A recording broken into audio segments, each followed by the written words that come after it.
What's up, Heat Nation? Welcome back to another Miami Heat Roundtable. I'm your host, Amir. Got the whole crew joining us today. No guest, just us boys. The Miami Heat. Huge victory. Huge. I still think it's a big win. I'm pumped that we won. I know the consolation is we're playing Boston, which sucks without Jimmy, but I was amped up watching that game, guys. 91 to 112. The Miami Heat destroy the Celtics in a huge win. We're still alive. That's all that matters to me, boys. I know some of us on here were thinking it's better if the Heat lose, but I wasn't one of those guys. So we got four more guaranteed games of basketball. Like that's all I care about. I just want to see what happens, and we're here, guys. Who wants to jump in first? What are your thoughts on that game, boys? Um, so congratulations, the Heat won the game. I'm super pumped. That kind of sounded like a smart. That kind of sounded so smart ass, but nah, I was not for real. I'm happy we won though, right? We won the game. Pretty much outside of that second quarter, we destroyed them and everything. Even in that fourth quarter, like we already knew the game was over. We had our reserves in third strings and stuff like that. But our defense was incredible, man. I mean, Kobe White just went off for 40 last game, and today we forced him 5 for 16, 2 for 8 at the 3 point line, and 13 points. So I can't complain at that. And then Io, they're another scorer. He went 3 for 15, 2 for 11 at the 3 point line. Our defense was incredible. Allowing an NBA team to score 91 points in a playoff game is pretty impressive. That is led by DeMar DeRozan, Vucevic, and Caruso and Kobe White. Like that was just a really good stretch. And then obviously, man, I'm still not the biggest fan of Tyler, but I'll give him his credit, man. He showed up today. He finally did what I needed him to do.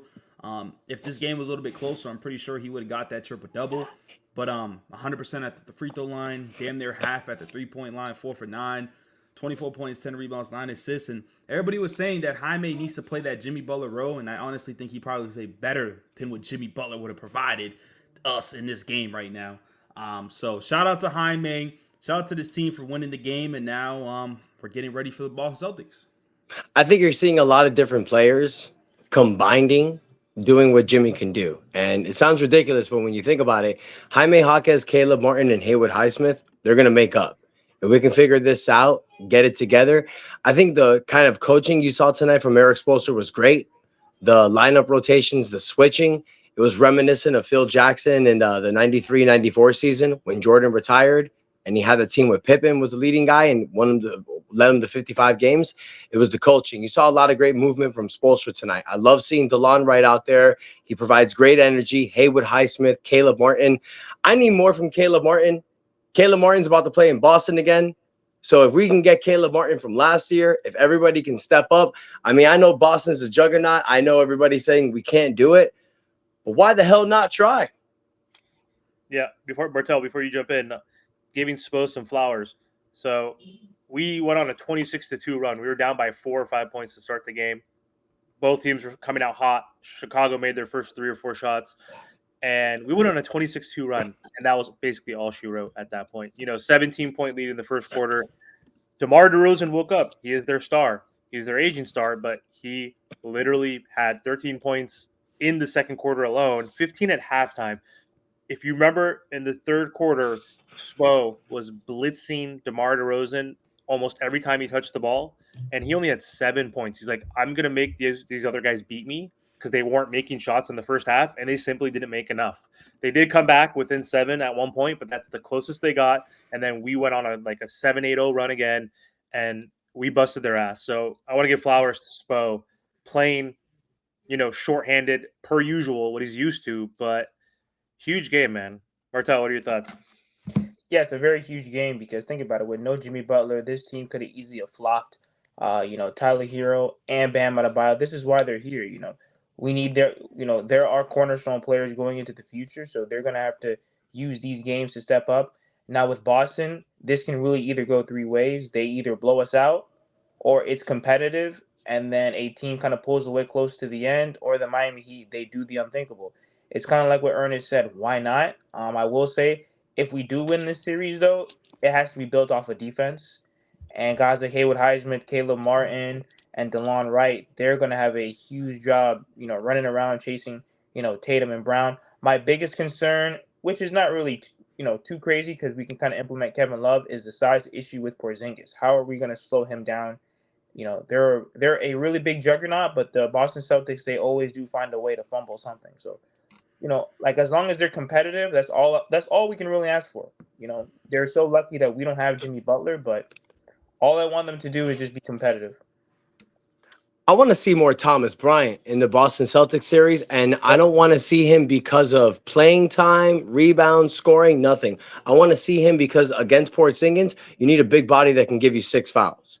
It's kind of like the Shaquille O'Neal method, throw big bodies at him.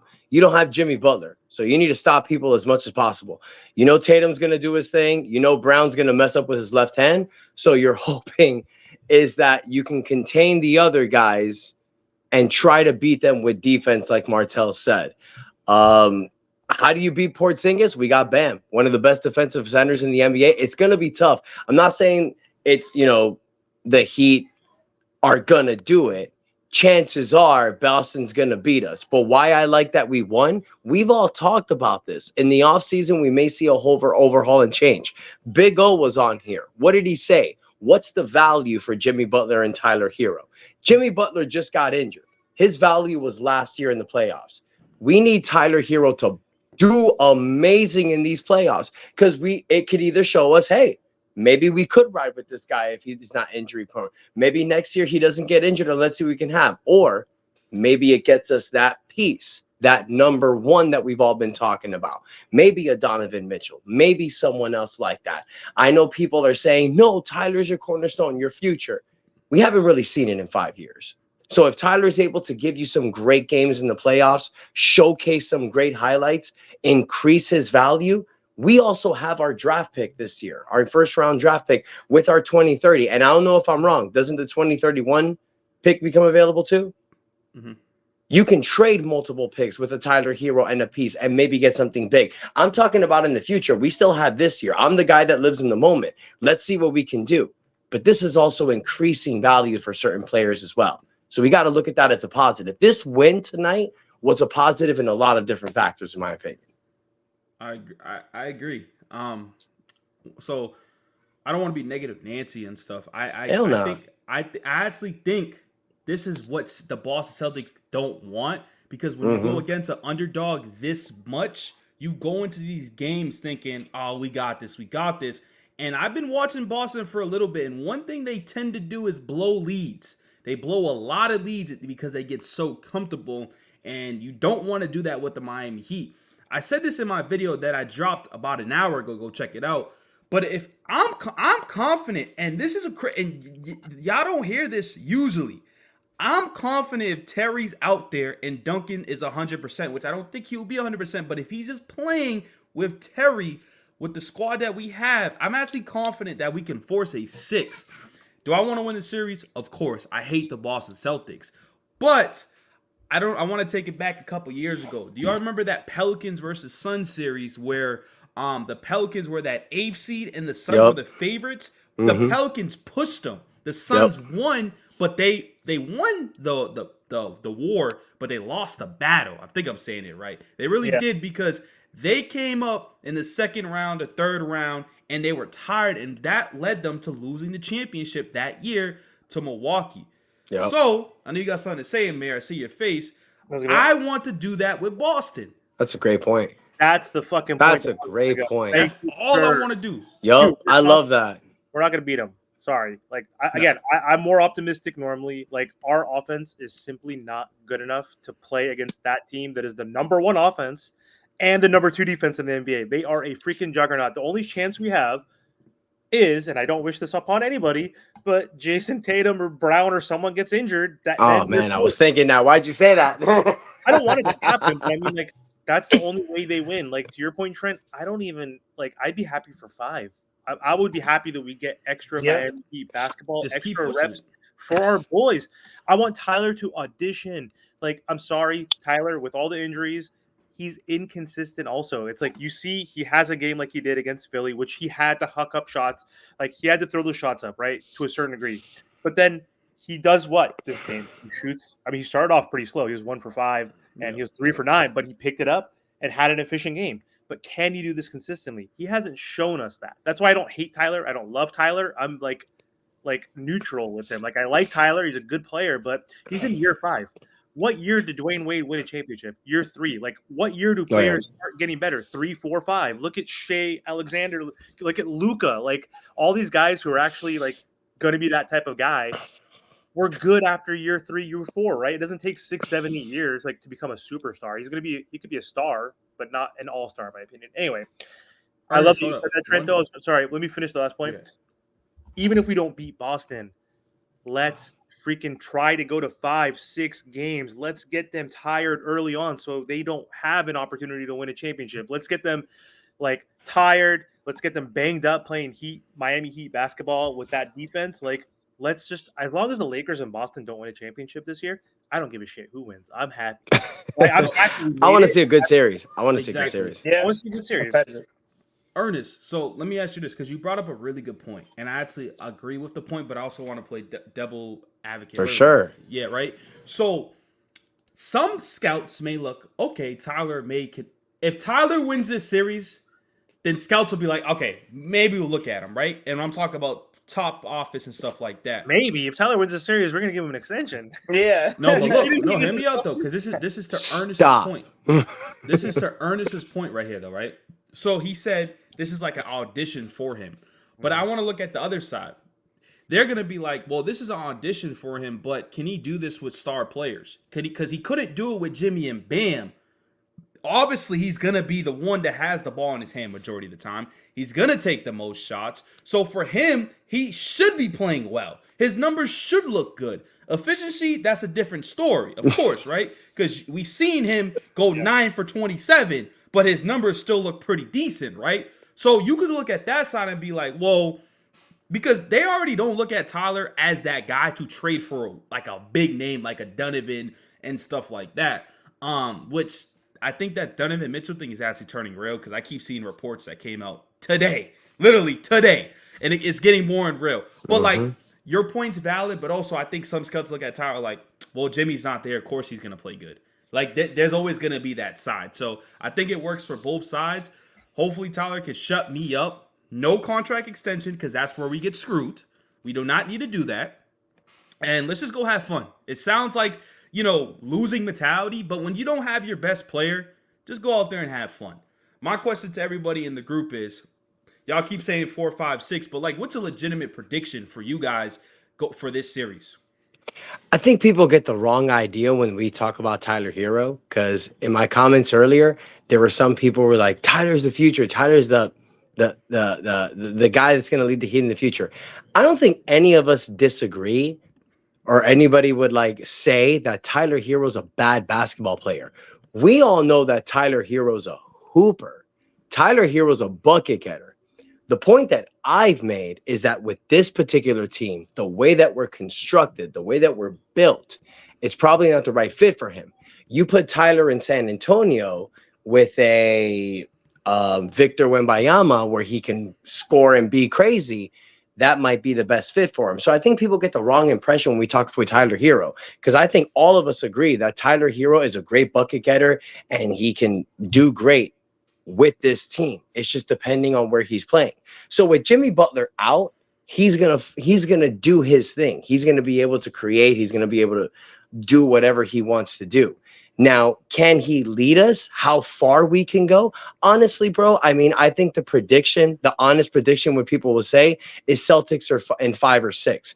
But remember, a 2008 Atlanta Hawks took the Boston Celtics to 7 games. And that team won the championship. And that team won 66 games. And I've said it before. Boston Celtics' Achilles heel is the Miami Heat. Miami's in Boston's head. Just like you said, Trent, when I'm sure Boston saw Miami as the AC, they're like, crap. Even without Jimmy, it's still like that. So I think that he can take it. I think realistically 6 games, but I'm confident that he can take it 7. I think Miami can get in their head.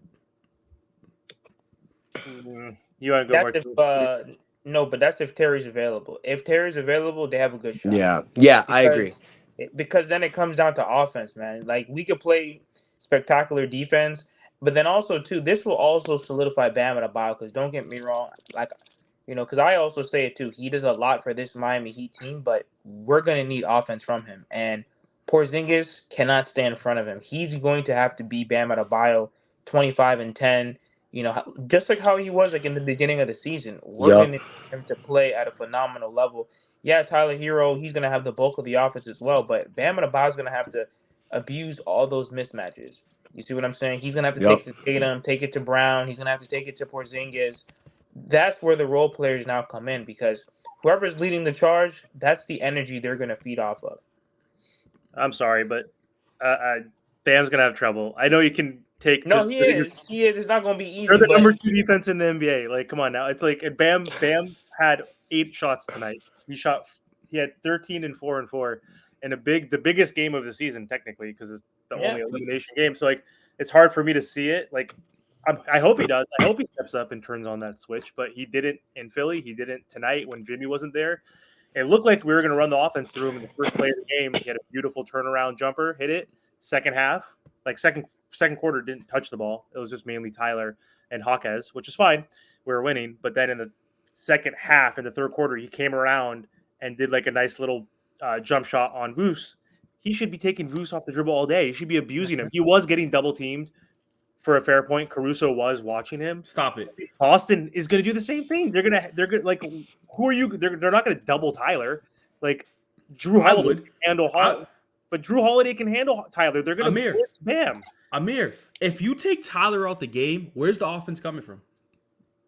Hawkes. Jaime, but I mean, can And he that's do what it they against want. Boston? And that's what they want. Yep. Exactly. And the fact we're saying is, you think we go to 6 or 7? I mean, it is contingent on Terry. No, I mean, look, No I chance. think, remember, because what happens in a series? You're playing the same team over and over again. Spo is the best strategist. I don't care without Jimmy. He can figure Boston out. If Boston decides to double team Tyler, he'll figure out a way to get to the ball, to get the ball to the open man. I am very confident with that. I don't think that'll work. You can double Tyler, but I think that'll just create penetration. How are you going to beat Porzingis? In my opinion, space the floor. What is the one thing that Miami's done differently since we last played Boston those last 3 games? Bam can space the floor. Bam's being respectable with the 3. If you take Porzingis out the paint like Chris Bosh did back in the Big 3 era, you might have a shot. You can get Tyler, you can get Jaime, you can get Caleb, you can get guys to drive the lane. Bring Porzingis out the paint. Jason Tatum's their 4. I think you have a shot. You just got to be able to play them right. And it's got to be perfect basketball. What do we have a shot at? I want to clarify. What are you referring to? To win the series? Bro, to win the series, you have to play perfect basketball. And this Miami Heat team has not done that this year. What did you mean by they have a shot at what? You mean taking it to 6 games or something? Taking it in the series. Bro, when I say taking it to them, I mean taking it to 6, 7 games, not get swept, not get embarrassed.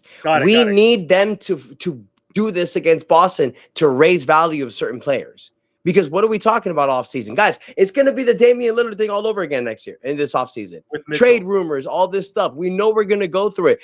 Certain Heat fans are going to be like, no, don't trade Tyler. Hey, it's realistic. It can happen. I think Bam and maybe not even Jaime. Bam's probably the only untouchable player. Maybe not even. Who knows? I'm going to be honest with you. Bam needs I think we give credit to Bam too much, and I think we should. But, bro, these couple games, man, he don't score enough for me, bro. And what I said, 8 shots tonight. That's unacceptable. Bro, 8 shots. But and this is what I'm saying. But this is not only the game. He did it against the 76ers. He had 9 shots. I need 20 and 10 Bam. That's all I need from you, Bam. Season average. I think he saw Jaime and Tyler going, and he was kind of like, okay, let them cook, and I'll do it if I have to. I don't know. I'm just saying, because when you look at the shots, you see Jaime took 16 attempts, Tyler took 17 attempts. Nobody else beside them took that many attempts. I think Bam was just being a leader. Sometimes as a leader, guys, yeah, you can dominate, but sometimes as a leader, like not the best player, the leader, like Bam is. If you see other people doing their thing, you're going to sacrifice yourself and you're going to let them cook. So that's what I think happened. Because remember, Jaime was cooking early and so was Tyler. So Bam was like, all right, boys, go. I'll give you your screens. I'll get you open. I'll give you your spots. I don't think Bam's game is reflecting on his box score. You need to see what he did out there. I mean, that's just from what I saw. 13 points, 4 rebounds is trash. I get it, but I don't know. But also think about what Big O said. I know that some people don't agree with him, but he's right when it comes to Bam and Tyler. We have unrealistic expectations on them. think about it. Yeah, Tyler Hero's a good young player, but they're trying to make it seem like he's like the second coming of Devin Booker, and he's nowhere near that. Same thing with Bam Adebayo. I think that Bam Adebayo, he shows a lot of, great moments where he drops 30 and 25, but is he really a, like a 1B or however like you want to compare it? We don't really have, great scorers on this roster. Even Tyler Hero, he's a good scorer, but is he a great scorer? No. So I think Big O is definitely right. Like when it comes to our expectations on Bam and Tyler, we have unrealistic expectations. Bam was never ever an offensive guy. He came into the NBA as a rim runner and a great defensive guy. But these whole 30-point games, you have to push him, and if you have to push him, you know what I'm saying? It's not really going to happen on a consistent basis. Same thing with Tyler Hero. We want to put on, these unrealistic expectations, like to make it seem like he's going to be this elite scorer. Yeah, he can score every now and then, but he can't. Like his offense isn't with the Carmelo Anthonys and with the Devin Bookers and with all the other smooth scorers in the NBA. Yeah. Yeah, no, I'm sorry. I mean, I partially agree with that, Martel, but no. I think you're giving Bam not enough credit that he deserves. I think you're not giving Tyler enough credit he deserves. Do I kind of agree with you? Yeah, but I don't agree with Big O when he said that we're setting unrealistic expectations. These guys have proven in the past that they can do it. We just need to give them a chance. We need to give them their opportunity. Tyler gets hurt. I understand that. Injury prone. But let's see what happens. Bam has proven that he can improve. He's gotten better. He was not a scorer. You're right. Bro, in the last few years, averaging 20 points and 10 rebounds a game. I think that's overachieving the expectations that people had for Bam. I don't think anybody ever thought, especially in the 2019-2020 season when Jimmy came, that Bam could be an all-star. Nobody ever thought that. He's a two-time all-star. I think Bam needs to be given a little bit more flowers than what people are giving him. And I do think that he's a cornerstone. And I've said this so many times before, I don't think that he's a number one. I think that Bam Adebayo on this team, he's a Horace Grant and a Dennis Rodman put together. That type of player deserves flowers. And the fact that he can average 20 points, yeah, Tyler, maybe you're more right on that. Tyler with the whole injury thing, but when Tyler can cook, he can cook. So I agree with you about Tyler in a little bit, but with Bam, nah, bro. Bam, I just see him higher. So what I mean by Bam is that, okay, so how can I put it? Okay, so prime example. Think about where people say they have to push him offensively and they're trying to encourage him to shoot more. Because like you guys just said, I'm not saying that he's not a good offensive option on this team, but think about it. This is the elimination game, and you only have 8-9 shots. My man, you should honestly be around 15 shots. And think about it. Yeah, people have been saying playoff Jimmy. Yeah, Bam has been there every now and then, but when you go look at his stats, is he really right there neck and neck with Jimmy Butler? And that's what I mean by it. Since Jimmy Butler's out, we're going to need Bam Adebayo to take that, because I don't really see Tyler Hero, taking it to Drew Holiday, taking it to Derek White. It's going to be hard for him, honestly. Yeah. Bam Adebayo, he kind of has every mismatch. He's bigger than Drew Holiday. He can take it to Brown. He can take it to Tatum. Even Porzingis. Porzingis has the length, but he doesn't have the size. And then Al Horford, think about it. Bam Adebayo was allowing Al Horford to stay in front of him for these past few, runs. Not as much last year though. Not as much last year. He did, but yeah. But the years prior, that's what I mean by the offensive stuff. You know what I'm saying? I'm not saying he's not a good player. I think Bam Adebayo he's untradeable and he does too much, and they put actually too much on him. But especially offensively, we're gonna need him to take over. He is the mismatch. If he's not aggressive, looking for 20 shots a game, 25 shots a game, there is no hope, because he's the one that's the mismatch. He's going to be our Jimmy Butler in this series, and hopefully Terry can come back as well. I agree, because it has to be him and Tyler with the majority of the shots, because they had a great game. They're going to put Tyler in jail. Bro, they're going to put Tyler in hell. I think we can have a lot of players score double figures. I think this doesn't need to be one guy. I think we need to be the type of team that in the playoffs that any MFer can give you 20 in every night. You can get it from Tyler, Bam, Jaime, Jovic, Caleb, Love, Duncan. That's the team we need to be. We need to space the floor. We need to get people out of the paint, and we need to allow certain players to cook. If Terry's cooking, go with him. If Tyler's cooking, go with him. Jaime, bam. That's what we need to do. We don't have Jimmy. We need to space the floor, and whoever's hot, let them go. Are we going to beat Boston? I'm sure all of us can agree that the chances are maybe who says 50%? Anyone? I don't think so. No. But can we make it competitive? 3%. It's 3% for real this year. Like, For real. But what's the percentage of can we make it competitive? Oh, 50%. Make it competitive, but we can't. Let's do it. It's probably. Let's do it. Let's do it. And you know what? If we get a chance, let's shock the world again. Chances are we can't, but why the hell not try? Yeah, I think it's probably 1% chance that we could win. Maybe, bro. Maybe we may get swept. I just want to see more games. I want Tyler to boost up his value, so this offseason could be way more interesting. And we have a lot more crap to talk about. So hey, let's go playoff time. I'm excited. I'm excited too, but not when I look at Boston's stats as the team. Oh my God, 120 points per game. It just pushes the rivalry. Let's go. If we're going to drop in the first round, might as well rather be to like a team like Boston to keep the rivalry. Then next year, who knows? Eastern Conference Finals again. I don't know. My last thing I'll say is Bam never averaged 20 and 10. Just to be specific. Never did, for real? It was 19 technically, right? This year? 19. No, not this year, but any season. Nope, never. No? 20 and 9.6. Okay. Wait a second. Because let's not be jackasses now. No, that's what why are I'm we doing talking about, really? No, Are we getting technical now? No. I wanted to do it when y'all was talking about Bam, so I was like, but y'all kept talking, so I was like, it's kind of late now. But No, I'll give him the 20. It's still funny. But throughout these runs, there's been too many pockets where Bam Adebayo was not right there with Jimmy. I don't want Haywood Highsmith and Caleb Martin shooting more shots than Bam Adebayo. That's crazy to me. And Bam Adebayo has the biggest mismatch in every series. He has the best mismatch in every single series. He's either too fast, too strong, or too athletic than whoever's guarding him or the people around him. They're gonna double team him. Mark my words. Absolutely. They're gonna blitz him. You think you're gonna blitz Tyler? They have Drew Holiday and Derek White. They could rotate off of him and switch and guard him straight up. They're gonna blitz Bam and make Jaime Jaquez and Tyler and Jovic and Caleb beat us, and we simply can't without Jimmy Butler. Like, I'm sorry. I just want to punch Boston in the mouth in game one. I want this win. If this is the only win we get, this is the win I want. Like, punch them in game one. You got, like, if there's anything you could do, you got to try to win game one.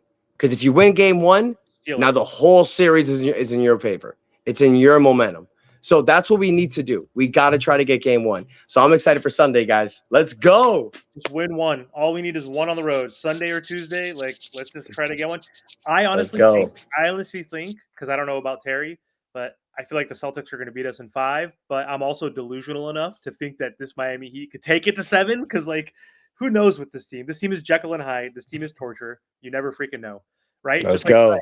Just like tonight, first quarter we could score 37, then score 12 the next quarter. That's the dichotomy of this Miami Heat. That's like the Miami Heat in a box this season. Well, right? we're excited for Sunday, guys. Well, look, thanks for everyone that's tuning in. Don't forget, Team to Beat Miami Heat, Miami Heat Talk, Miami Heat Network, Miami Heat Zone Podcast. Like, subscribe, follow. We're doing big things. Thank you for everybody. Amir, you got anything to add? All good, baby. We'll see you guys soon. Thank you so much. Have a good night, guys. And that's enough said. Let's go.